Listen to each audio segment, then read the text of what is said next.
Hi, everyone, and welcome back to Create and Consume, a podcast about what we make, watch, and buy in the era of digital content. I'm your host, Austen Tosone. Another Met Gala is now behind us, and as usual, there's a lot to talk about. Now, in last week's episode, I covered the exhibition itself for this year, like the inspiration behind it, all of the details. We spoke about the curator and the book that inspired the exhibition, as well as things like how fundraising works with the Costume Institute, how people get invited, how much things cost, where the money goes, and all of those details. So if you want to hear about that and also a history of the event from 1948 to present day, be sure to also listen to last week's episode, which is actually shaping up to be one of my most popular episodes yet. So thank you guys so much for the love on that one and for tuning in today. Now, today we are here to discuss the outfits and the context, of course. We're going to talk about the hits, the misses, and the people who I'm wondering if they even knew what the dress code was. So we are going to get into all of that and more. Honestly, there's so much to talk about, so I'm just going to do a very quick create and consume, which, if you're new here, is a little segment I do each week where I share what I'm creating and what I'm consuming. And you can tell me what you're creating and consuming over on Instagram by leaving a comment over on YouTube if that's where you're watching this episode, or on Spotify if that's where you're listening. As far as what I've been creating this past week, I got some updated branding photos done. So stay tuned to see, I don't know, maybe some new podcast cover art, at the very least, some website updates and profile photo updates. I'm super excited. And I also vlogged the week leading up to the shoot, so that should be coming to my YouTube channel soon. And for what I'm consuming, I just finished Funny Story by Emily Henry. I gave this one 4 stars, and the plot is pretty funny. So our protagonist Daphne gets broken up with by Peter, who realizes he's in love with his female best friend Petra while on his bachelor trip. And then Daphne ends up moving in with Miles, who happens to have a spare bedroom. And Miles is, did you put this together yet? Petra's ex-boyfriend. So we've got a love square plot here, also kind of an unexpected romance plot. And honestly, I thought it was pretty well done. I found myself turning pages quickly and really enjoying this one. With that being said, let's get into the topic of today, which is our Met Gala recap. And I was feverishly taking notes last night while watching the Vogue live stream. And I went through this morning. I actually woke up at 5:45 because I really wanted to see what Rihanna wore, because as predicted, I fell asleep before she arrived. The way I've split up the flow of this episode is, first, we're just gonna kind of set the scene for the theme, just talk about where we are, why this is important, and also how I perceive red carpet looks and how I like to look at different things and decide whether or not someone was on theme or off theme. Then from there, we're gonna go through what I'm going to try to make a rapid fire, just because there is a lot to get through, recap of the red carpet, including some standout looks and giving a bit more background on some of the styling choices, or, lack thereof styling choices. And then at the end, I want to go over who I think won the night in terms of the fashion, which brands I think won the night, and go through some of my best dressed and biggest missed opportunities, or just biggest misses overall. With that being said, go ahead and grab your favorite beverage. Maybe you have a coffee nearby, or a Stanley filled with ice water, or even if it's 5 o'clock somewhere, you do you.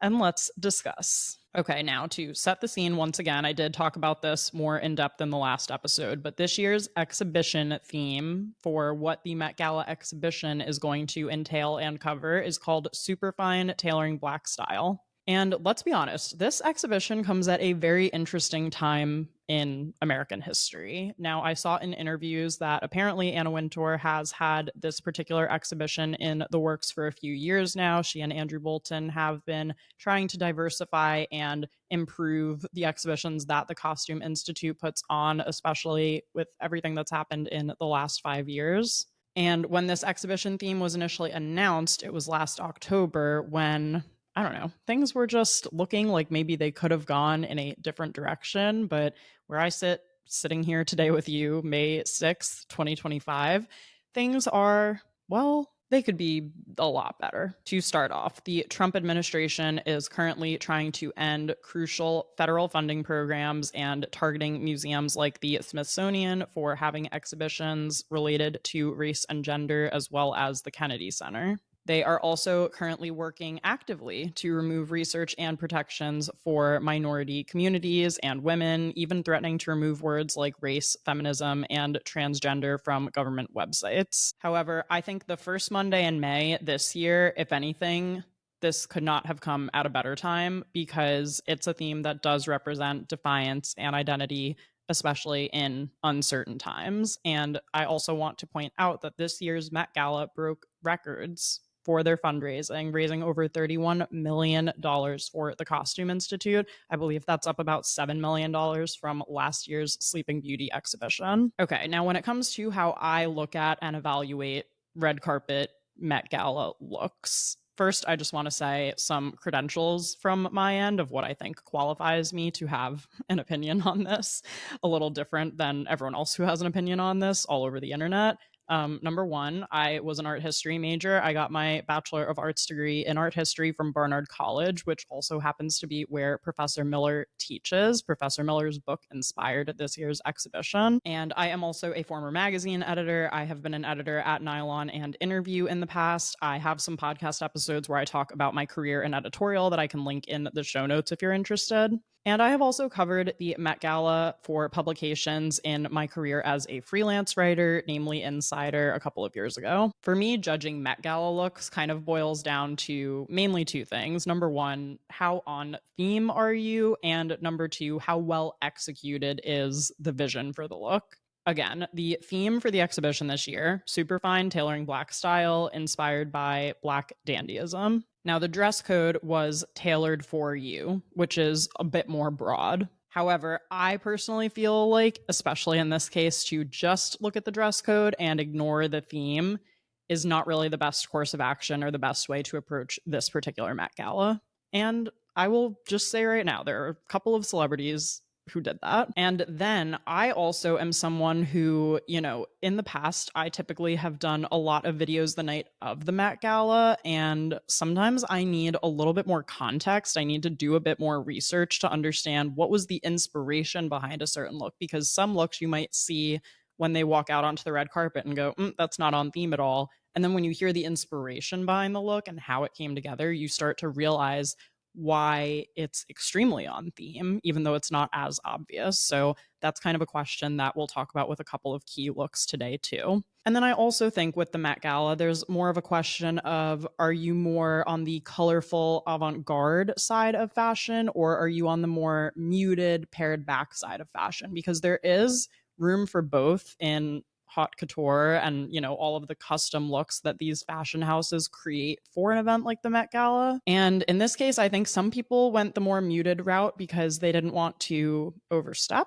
And I think some people went the muted out because they didn't really think that deeply about the theme. Let's get into the recap of all of the red carpet looks. And as a disclaimer, before I get into it, I am not going to be able to talk about everyone who was in attendance. I believe there were about 400 guests who went to the Met Gala. So we would be here for hours if I were to go through and list out every single individual person who came through. I tried as much as possible to focus primarily on the co-hosts as well as people who were live streaming and doing interviews, and obviously some of the biggest celebrities and stars of the night. Now, when I first turned on the live stream at 6 p.m. on Vogue.com, I was greeted by literally the most lovely angelic voices. And it turned out that they opened the Met Gala red carpet this year with an a cappella gospel choir led by Haitian American Broadway composer Alan Rene Louis. Now, this was absolutely just delightful. They also panned even to Anna Wintour, who seemed to be thoroughly enjoying the performance and was even kind of swaying and dancing to the music a little bit. I just felt like it truly set the tone for the evening. And they were also standing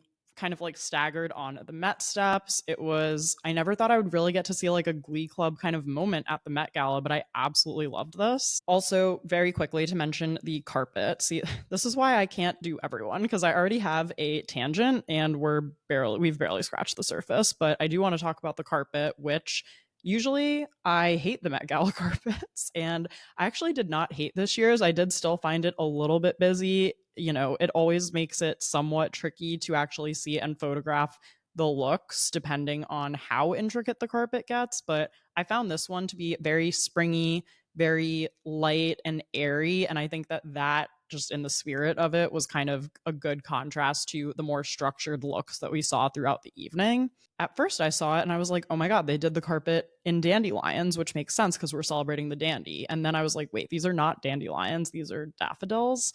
And daffodils are a more interesting flower. So I don't know who had that idea or how this all came together, but just wanted to mention that. Okay, enough about the carpet. Let's get into some of the looks, starting, of course, with Anna Wintour, who is the editor-in-chief of Vogue and who has been at the helm of the Met Gala since the late 90s.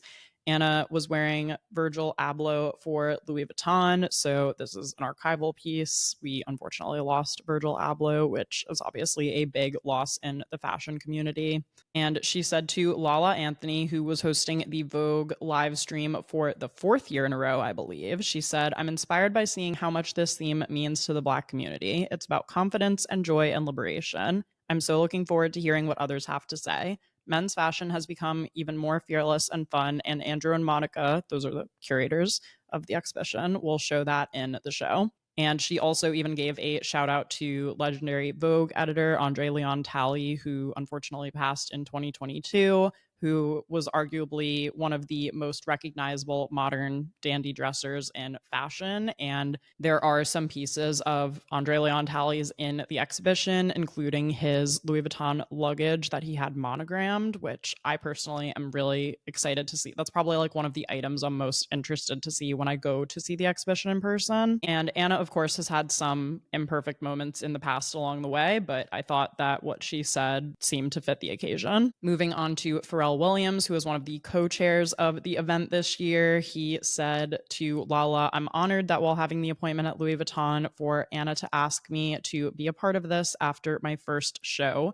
since I had a dandy aspect to my show. He said, we had breakfast the next morning at the Ritz, and she said, I want you to do this with me in 2025. And he said, I'm grateful she's giving us a platform to celebrate that incredible color block. Pharrell obviously was in the brand that he works for. He was in Louis Vuitton. There's going to be a lot of Louis Vuitton ahead for the evening, so just a heads up. Next, I want to talk about Tiana Taylor, who was also hosting the Vogue live stream. I believe she was at the bottom of the stairs and Lala was at the top of the stairs, if I'm getting the configuration correctly.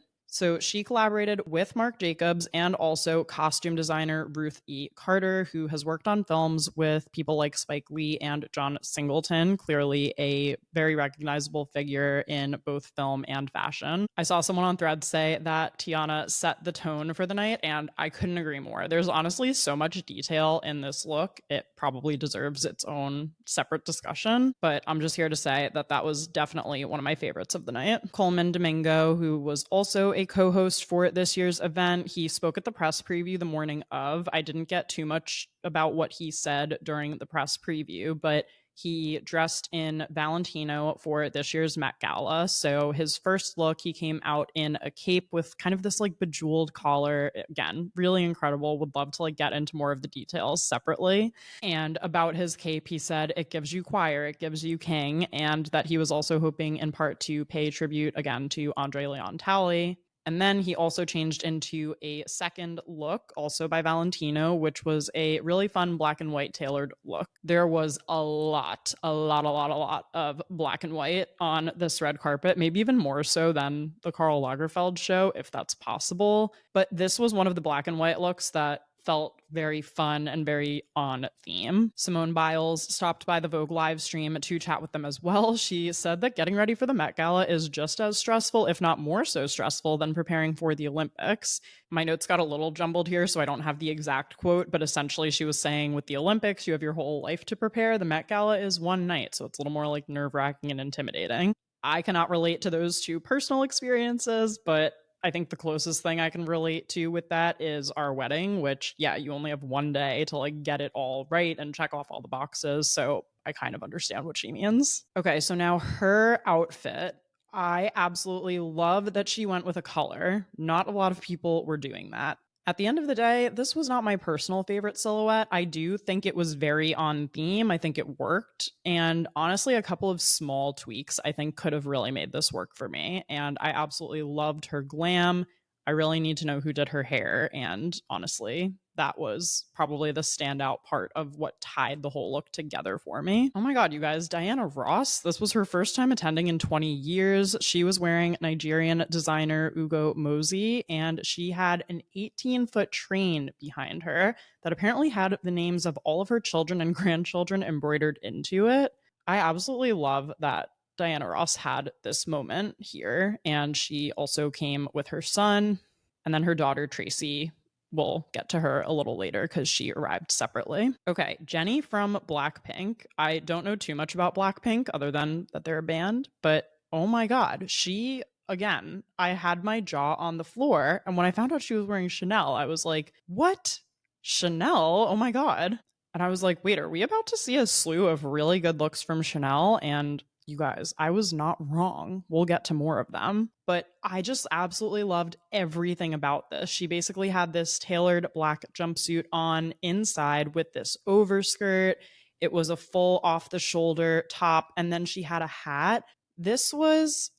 I absolutely love this. I think this may have been one of my favorite things that she has ever worn on a red carpet. That one was definitely up there for me. Halle Berry was in Laquan Smith. Okay, now we have gotten to Zendaya. So Zendaya wore custom Louis Vuitton by Pharrell. This made so much sense to me, and I think a lot of people were hoping and expecting Zendaya to go more avant-garde. However, what I think was cool about this was even when her hat was kind of dipping and blocking part of her face, you still knew who it was. And I think that is, I hate to even draw a comparison because there's not really a comparison, but in a similar way to when Kim Kardashian showed up in like all black, we knew who it was from the silhouette. Same vibe, but like very different font, I would say. And honestly, the tailoring on this was really incredible. And I think that that is what tied this whole look together for me. And the more I looked at it, the more it continued to grow on me throughout the evening. And this is one of those questions where you talk about the theme and you talk about the Met Gala. And for me, even though this wasn't the most colorful avant-garde look of the night, the attention to detail, the tailoring, the fact that it was custom and so perfectly suited to her is what made it that extra special piece and is what made it work for the Met Gala. Okay, let's talk about Gigi Hadid because she walked on the red carpet, and at first I was not sure where we were going with this. My first impression was she looks beautiful, but is this on theme? And I knew I wanted to hear more about the inspiration behind the look. She was dressed by Miu Miu. Turns out she worked with former Vogue contributing editor and stylist Gabriella Carifa Johnson, who I would say is a really important figure in modern American fashion. So if you don't know about Gabriella, definitely check her out, look her up, support her work. Anyway, I said in the last episode, you guys can go back and listen. I said that I wanted to see white celebrities, if possible, collaborate with and work with Black designers and Black stylists. And I think it was very smart of Gigi to do this because by working with Gabriella, she was able to create this interpretation of this look alongside with Miu Miu, and she was getting input from someone who had the right information. Like she did her homework, she reached out, she looked into it. And I love this look because it not only pays homage to Josephine Baker, but then they also took inspiration from Zelda Wynn Valdez, who was an American fashion designer trained by her uncle at his tailoring shop. And then she brought the skills that she learned working in tailoring over to women's wear. All in all, this was a really beautiful representation and execution of the theme that did not feel gimmicky and that did not feel costumey. And I absolutely loved this. This really was one of my favorites of the night. Okay, next there's a bunch of names with a bunch of exclamation points. I wrote Lord exclamation point, knew she'd go for it, and in Tom Brown nonetheless, floating top, loved that. Joey King made her Met Gala debut in custom Miu Miu. Again, I thought this was so cool. This was a tailored outfit, clearly avant-garde, clearly a lot of work and detailing that went into it. That was in no way costumey, and I give Joey a lot more credit than some later people who we'll get to who also wore tailored looks, but didn't necessarily like take it that one step further or have a nod towards the theme in some way. This to me felt like leaning into those more jewel tones. We saw Tiana Taylor earlier in that burgundy. We saw Coleman Domingo in that blue. And so to see this kind of emerald green color come through, that to me reads a lot more dandy than people who opted to wear like just black and white suits, if that makes sense. Then I wrote, I see Gay Talk, aka Tame, who played Gay Talk on White Lotus. Okay, and then I saw Lisa, who played Mook. Now, I have some questions about her outfit. So she was also dressed by Louis Vuitton. Right now, she is probably one of the people getting the most flack online, I would say, because how do I even say this? It seems like some portraits were incorporated into the accessories of this outfit, and towards the bottom of what is essentially a bodysuit, people saw what seemed to be a portrait of Rosa Parks. And so she's currently getting a lot of flack for this being a disrespectful move. It's a question of the placement and the fact that it's distasteful. So there's that. Bad Bunny made an appearance again this year. He was actually one of the co-chairs for last year's Met Gala. And I thought his accessories were the stars of this outfit because, again, I feel like the suit wasn't overly done or costumey, but the accessories really connected it back to the theme. So he wore Prada and he said, we worked on this look for a couple of months and we really wanted to do something special. He also talked about infusing his Puerto Rican heritage into the outfit with a dark brown pava hat, I believe is how you say it. I wrote Dwayne Wade nailing menswear. LOL. He even did his nails. I love that for him. And he also wore custom Prada. Okay. Joe Burrow was there. He is the quarterback for the Cincinnati Bengals. If you don't know, shout out to the great city of Cincinnati, by the way. I have been once and I had the best time and I will never shut up about it. Lots of random love for the city of Cincinnati. Anyway, okay. Joe Burrow is usually someone whose style I really like. And I can usually trust him more so than some other people to like take things up a notch, especially like game day style and things like that. I know that he had it in him. I really felt like this fell short though. I wrote in all capital letters, what are those sneakers doing on the carpet? And I think that honestly is what really ruined the look for me. There are literally so many other themes where it would have made sense for him to wear sneakers. Punk chaos to couture, camp. This just like that really felt like the big miss of the outfit for me. I couldn't even fixate on what else he was wearing because I was just so upset about the sneakers. So sorry, Joe, that one didn't do it for me. ASAP Rocky was also one of the co-hosts for the evening, and he stopped by the Vogue live stream to discuss celebrating Black excellence and dandyism. And he said about his look, I really wanted to give it a bit of Harlem Nights. And he said, this is designed by me down to the custom Christian Louboutin shoes. Okay, I had a couple of rapid fire notes here. I wrote Mindy Kaling giving military ? And then Carly Kloss was there. Okay, Anne Hathaway. We love to talk about Anne Hathaway. Honestly, she's usually one of my best dressed at the Met Gala, and I feel like her red carpet style is just very spot on. She came in wearing custom Carolina Herrera, and she said the inspiration was Andre Leon Talley. Again, not the first mention of Andre tonight. And I want to add, I think she was one of the few white celebrities to acknowledge a Black dandy figure in her actual verbal remarks to Vogue.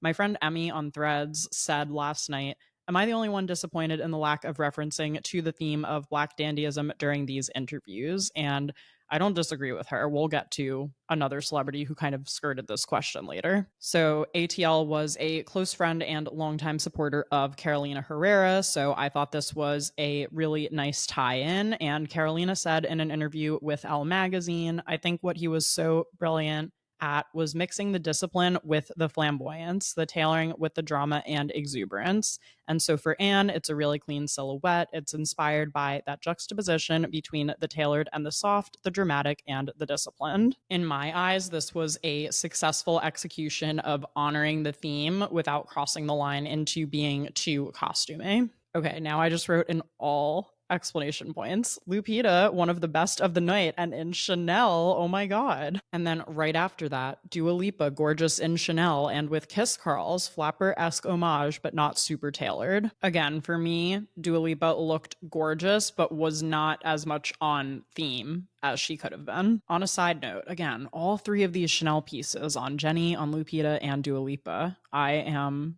fully shocked by. I absolutely love them. Then I wrote Colin Kaepernick is here. Wow. Dressed by London-born designer Oswald Boateng. It has now been 9 years since Colin Kaepernick kneeled during the national anthem while he was playing in the NFL to protest racism. And the fact that he was here tonight, I mean, I was not expecting to see him, but I was very glad to see him there. Let's also talk about Lewis Hamilton, who is an F1 race car driver who was also a co-chair for this event tonight. He said that when he was younger, he felt like he really had to conform in the world that he competed in. He said he and his father were the only people of color. He said, I found my sense of self and I found that I could express myself in what I was wearing. Fashion really helped me become the person that I am today. Was thrilled to see him dressed in custom Wales Bonner, and Grace Wales Bonner is the designer of her namesake label. Was really excited to see some pieces of hers tonight on the red carpet. Next, I wrote Kerry Washington, OMG, that was in all caps, looks absolutely stunning. And then I saw the back, holy shit,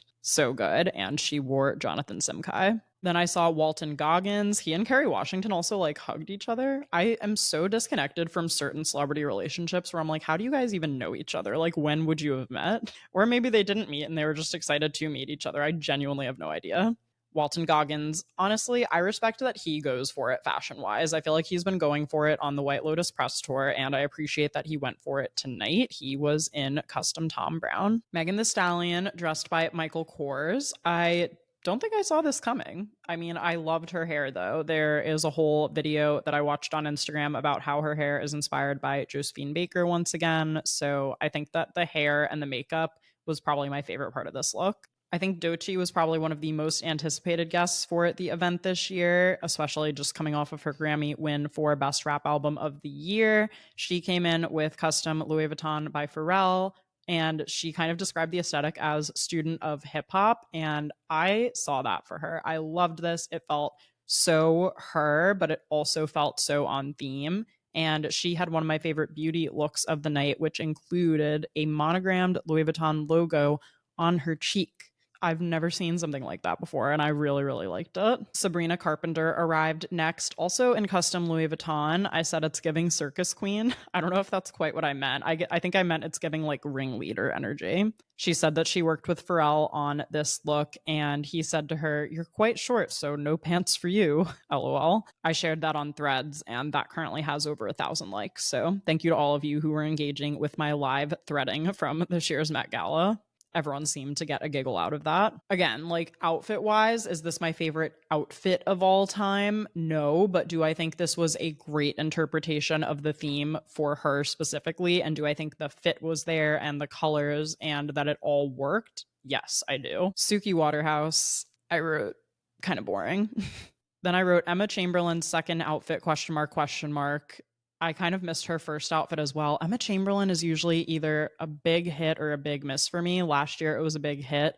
This year I think it was a big miss. I didn't really love it. I did love though that she shared that she sourced her accessories from eBay, and she said that she has shopped vintage for years and she never thought she would really have a chance to like emulate that on a red carpet. So I did appreciate that. Also, this will not be the last eBay mention of the episode. I wrote Ashley Graham outfit very tailored. Also, she worked with Gabriella Karifa Johnson, again, similar to Gigi. Okay, Miley Cyrus wore Alaya. She wore a black outfit. Honestly, again, I feel like she could have done more. I feel like this kind of missed the mark for me on the theme.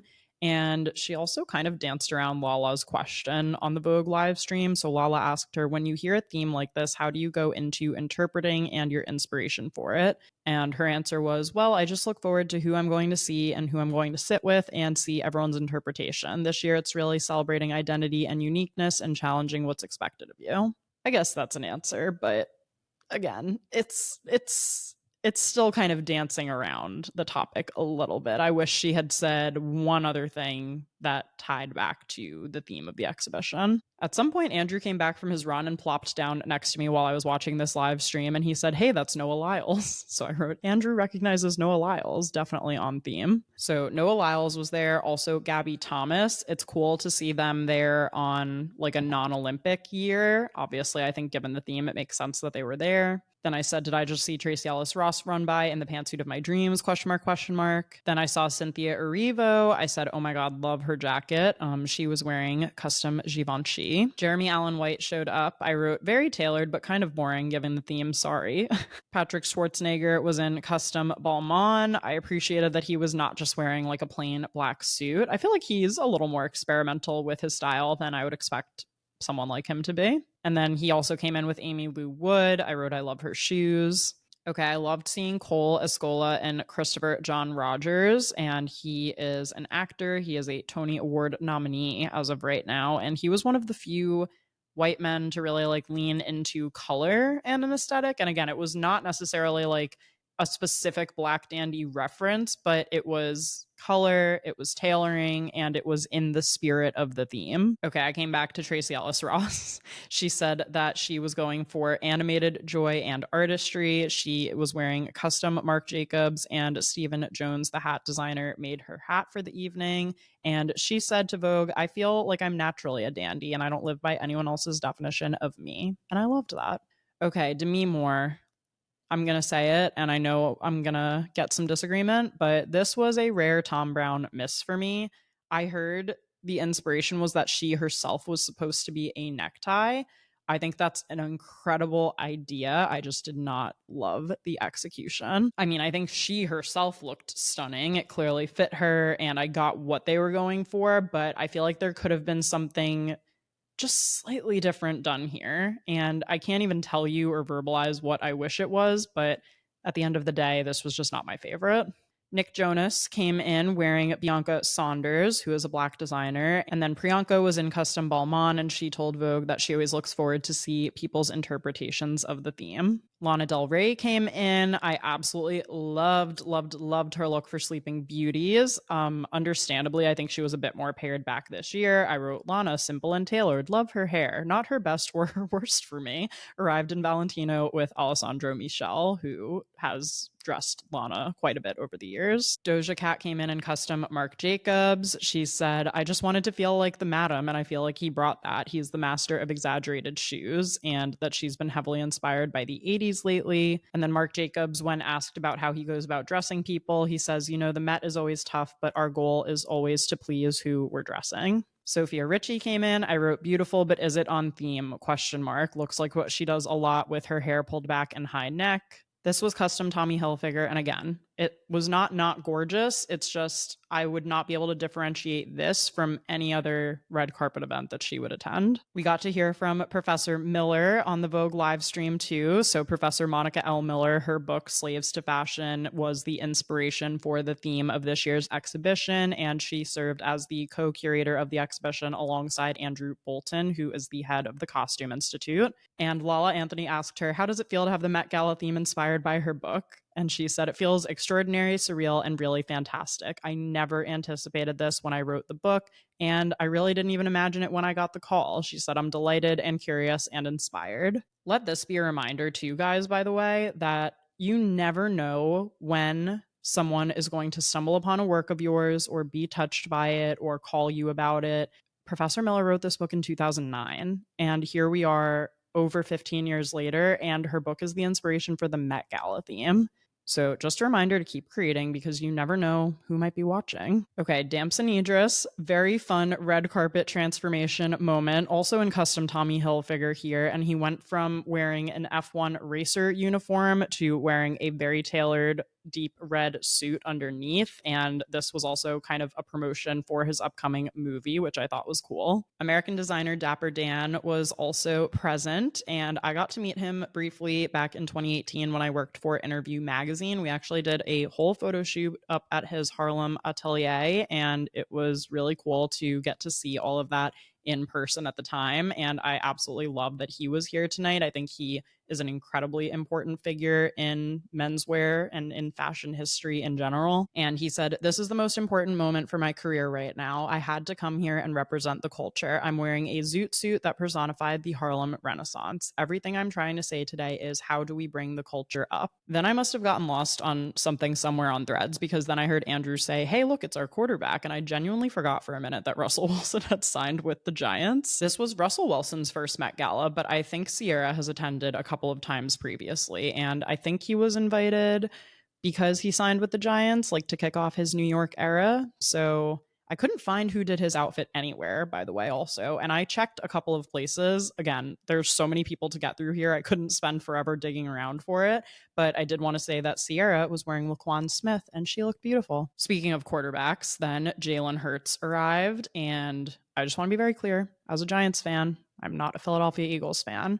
However, I unfortunately did really like Jalen Hurts' outfit. I appreciated that he went for it. He came with his fiancee Brie. They both made their Met Gala debut and were both wearing Burberry. Going back to our track stars for a minute, Sha'Carri Richardson came to the Met Gala in Valentino, and she said, "When I heard tailored for you, I heard expressing yourself and showing up who I am through fashion, just like I do on the track." I thought she looked stunning. I actually didn't totally get the tie-in of her outfit to the theme of Black dandyism, but it was a beautiful dress separate from that. Ashley Graham, I wrote, "Body was bodying" in custom Hugo Boss, and also one of the few curve stars that I saw on the red carpet, which we could do a whole other episode about that, obviously.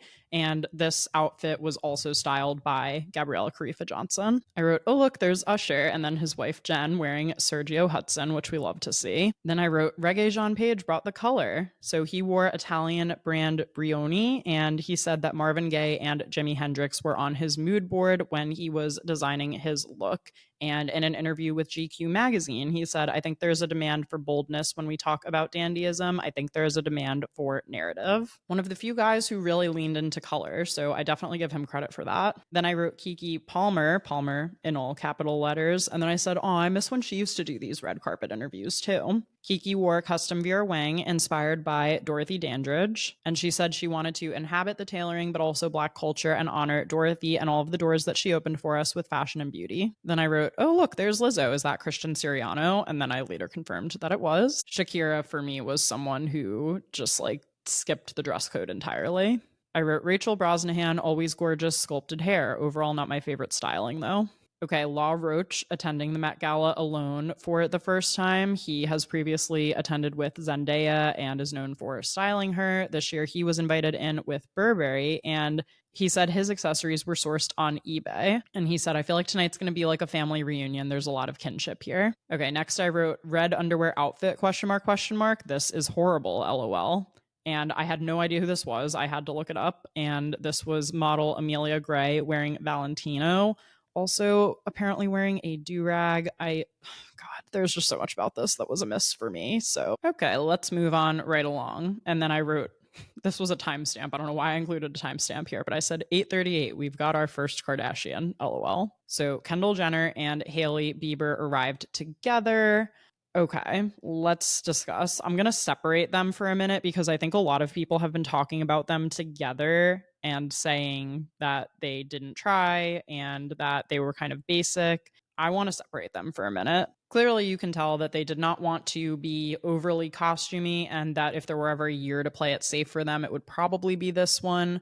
But Hailey's outfit for me, like, again, she looks beautiful. Like, I'm not trying to say that she does not look beautiful. My biggest issue with this is that if you told me that this was what she wore to a recent Rhode influencer event, I wouldn't blink twice. I would be like, oh, okay. And Hailey was wearing Saint Laurent.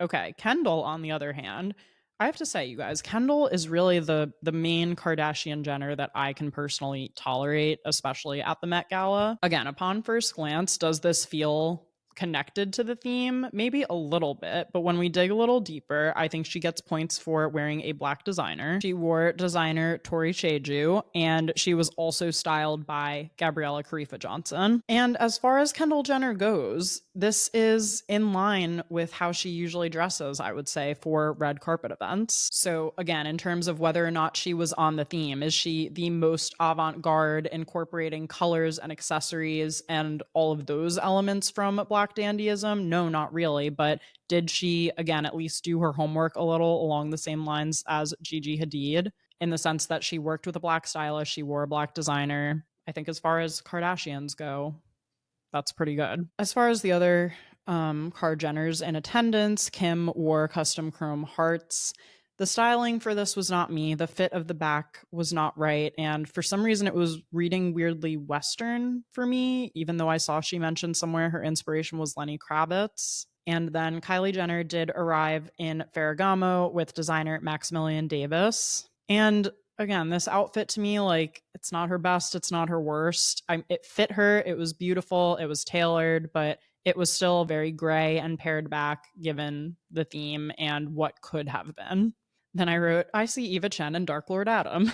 if you don't know, I call Adam Mosseri, the head of Instagram, Dark Lord Adam. It's kind of just an inside joke, mostly between me and Tanisha. And then Eva Chen is the head of fashion at Instagram. Instagram was one of the key sponsors for the Met Gala this year, so not surprised to see these two in attendance. Eva Chen wore Wiederhoft. It was beautiful, but again, not totally on theme for me. And then I also wanted to shout out Tara, who did her nails, and Tara did my nails at an event last week. So shout out to Tips X Tara. I wrote Shabuzi was fun, still missing a bit of color for me, but nice. Then I wrote Janelle Monáe, I knew you'd kill it. Janelle Monáe, when did Tightrope even come out? Probably like 15 years ago, right?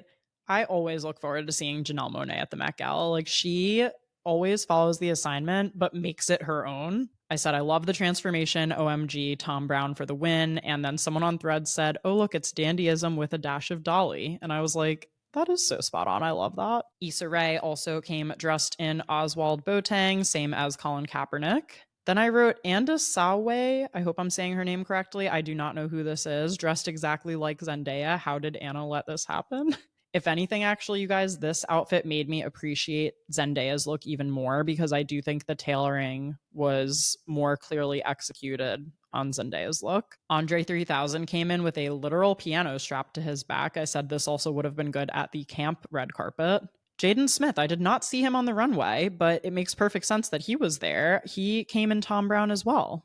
I wrote Spike Lee with 2 explanation points. Okay, Chapel Roan in pink. This was one that I saw and I said, I really think I need to hear the backstory here, because on first glance, I'm not totally sure where we're going with this. As it turns out, I was right, and I did need to hear the backstory. She worked with Wicked costume designer Paul Taswell to source something from eBay for the Met Gala, which I think very much ties into her entire personal brand and ethos. This is another one of those outfits that if you showed me a picture of her in this and you said this is what she performed in at Coachella, I would be like, oh, okay. And I would still, not necessarily tie it specifically so much back to this particular event and Met Gala. However, I do think that overall it worked. I also saw she had her makeup done by Pat McGrath. In an interview with Vogue, Pat McGrath said, we channeled the glamour and freedom of the disco era. Think Sylvester, Superfly, Superfine Tailoring, and Unapologetic Shine. And I thought the makeup was one of the most fun looks of the night, of course. Okay, the live stream cut before I saw Cardi B in Burberry. I, again, didn't get a ton of details about the look for this one. I feel like I have preferred some of her looks in previous years over this. Then I wrote, why am I seeing pictures of Kamala Harris? Did I miss her somehow? So Kamala Harris was in attendance. She did skip the red carpet, though, and she wore a custom black and white gown by Off-White, which was Virgil Abloh's brand. And Off-White creative director IB Kamara said in an interview with CNN, to me, the true core of dandyism is rooted in confidence and strength. There is no person who exemplifies these characteristics more than Kamala Harris, someone who has had to overcome adversity and who continues to be a beacon for so many. Then down below, I wrote, I need to go to bed. It is 10 p.m. Eastern Standard Time and Rihanna still isn't here. But I had seen photos earlier in the night of her showing up to her hotel. I'm blanking if it was either the Carlisle or the Mark right now, with a baby bump. So she is expecting her third baby. And I woke up at 5:45 this morning just wondering what she was wearing, and she did arrive in custom Marc Jacobs. Again, I thought like the tailoring, the fit, the accessories, Rihanna always does nail it for me. And since I didn't catch her on the live stream, I was looking around for a quote from her, and she did say to the New York Times, "Dandyism is excitement, reinterpretation. It is all the things I love about Black people, how we just take things in and make it our own and make it something that is covetable." And on that note, gosh, we've made it to the end. I know I've been talking forever, but I just wanted to also mention that the surprise performance was Usher and Stevie Wonder, which I think is wow.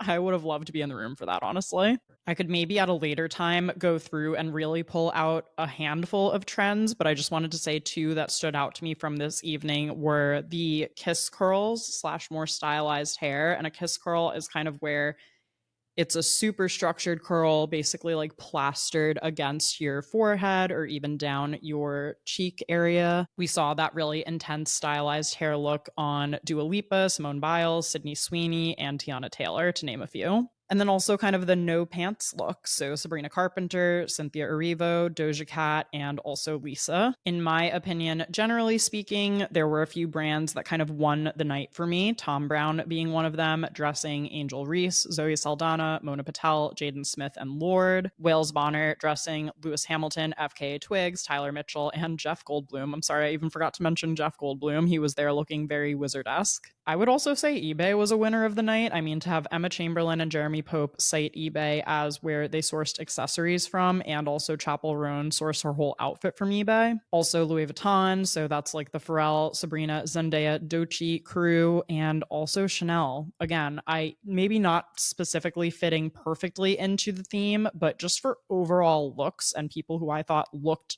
incredible. Jenny, Lupita, Dua Lipa. I'm suddenly like very curious to see what Chanel does next. So I think that's a win for them. A couple of people who I thought honored the theme without being overly costumey were Gigi, Sabrina, Anne Hathaway, and Joey King. Let's briefly also discuss who was not in attendance this year at the Met Gala. So I feel like my personal biggest disappointment for this year was that LeBron James was not there. So LeBron was named an honorary co-chair of the Met Gala, and at first, I thought because the Lakers lost in the playoffs that he was going to be able to make the Met Gala. However, he unfortunately sustained a knee injury and couldn't make it. But I do want to say his wife, Savannah, did attend, and she wore Hanifa. And I absolutely loved that collaboration and that moment for her. I did kind of get my hopes up that maybe Beyonce would pop in, but she is on her Cowboy Carter tour, so I understand that she wasn't there. Blake and Ryan, I mean, I think they are just kind of currently dealing with a lot of other stuff right now. So I think they knew this was maybe not their year. Same with Taylor and Travis. I think that when we actually see them together on a red carpet event like this, it's going to be for something more related to one of their careers in my head. Lady Gaga, I mean, she just played a record-breaking show in Brazil and was on her way to Singapore. I guess she could have come back in theory, but that sounds extremely stressful. So I did miss her and was disappointed that I didn't see her. Also, no Timothée Chalamet alongside Kylie Jenner for this year's Met Gala. Apparently he chose to go to the Knicks game, which I know they're in the playoffs, but I think this was the first game of the next round, so you'd think there would still be some time. I don't know. I probably would have been a little underwhelmed by his outfit anyway, so no Timothy for us. Sarah Jessica Parker said she had to work. I didn't get any other details other than that. Ariana Grande, I was kind of surprised to not see her there, but I think maybe she wanted to let Cynthia have a moment alone and without being so tied up with her. Also did not see Bella Hadid there, didn't catch why. Selena Gomez and Benny Blanco, SZA, and Kendrick/Drake were also notably absent. Okay, at the end of the day, if I had to give a couple of rapid fire awards right now, some of my best dressed women for the night were Janelle Monáe, Kerry Washington, Lupita, Gigi Hadid, Sabrina, Dua Lipa, Tracee Ellis Ross, Keke Palmer, and Tiana Taylor. Some of my best dressed men were Lewis Hamilton, Tyler Mitchell, Coman Domingo, Cole Escola, Reggae John Page, Walton Goggins, and Jalen Hurts. Some of my misses for the men this year were Joe Burrow and Jeremy Allen White. Some of my misses for women this year were Demi Moore. Again, love the concept. She looked beautiful. The execution kind of fell short for me. Hailey Bieber, as I discussed, Mary J. Blige, and Stella McCartney. For me, just the styling was off on this, even though I was really happy to see Mary J. Blige there. Shakira, who I'm not sure got the theme memo, and then Amelia Gray and Lisa for their somewhat controversial outfits. And I think that just about wraps up this Met Gala season coverage. So thank you guys so much for being here and for listening. And as a reminder, you can support Create and Consume for free by doing any of the following. You can leave us Apple and Spotify ratings and reviews. You can like, subscribe, and hit the notification bell if you're watching this episode on YouTube. You can follow along at Create and Consume Pod on Instagram and TikTok. You could send this episode to a friend who might enjoy it. And as always, don't forget to check out createandconsumepodcast.com for episode recaps and more. Thanks again for listening, and I'll talk to you soon.